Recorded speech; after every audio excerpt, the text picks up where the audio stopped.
ইমাম শাফি রহমতুল্লাহি আলাই বলেন, এখন যে কথাটা বলবো পারলে লিখে রেখেন, এটা পকেটে রেখে দিবেন। ইমাম শাফি বলেন, আসাদুল আমালি সালাসা, পৃথিবীতে তিনটা আমল করা সবচেয়ে কঠিন। বলেন পৃথিবীতে কয় আমল সবচেয়ে কঠিন?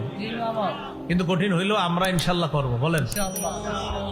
এক নম্বর আল জুদু মিন কিল্লাহ, টাকা পয়সা কম থাকলে দান সৎকা করা কঠিন। আপনার ঘরে দুইটা খেজুর আছে, এই মুহূর্তে একজন ভিক্ষু আইসা কয় কিছু দেন, ঘরে কিচ্ছু নাই, দুইটা খেজুর আছে, ওই মুহূর্তে একটা খেজুর দেওয়া খুব কঠিন।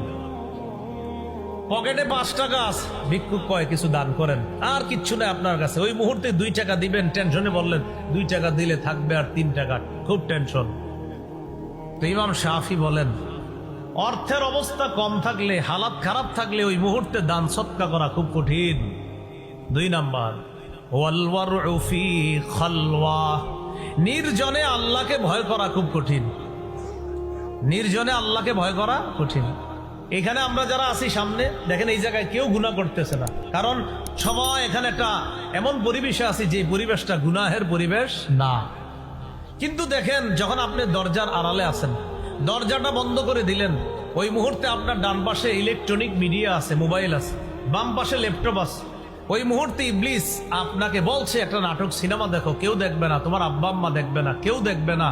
ওই মুহূর্তে চিন্তা করলেন আমার আল্লাহ আমারে দেখতেছে, ওই মুহূর্তে নির্জনে আল্লাহরে ভয় করা খুব কঠিন। ইমাম শাফি বলেন, সবার সামনে আল্লাহরে ভয় করা তো সহজ, কিন্তু একা যখন থাকো, নির্জনে যখন থাকো, ইবলিস যখন তোমারে কঠিন ধোঁকা দেয়, তখন আল্লাহকে গোপনে ভয় করা খুব কঠিন।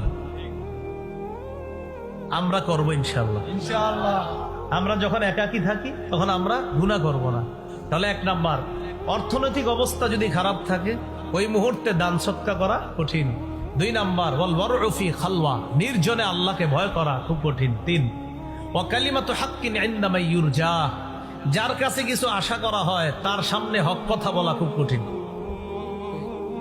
বস 100টা ভুল করার পরেও বসে কয়, আমি কি তোমাদের সাথে কখনো খারাপ আচরণ করেছি? কয় না, আপনি সব ঠিক করেন। কেন?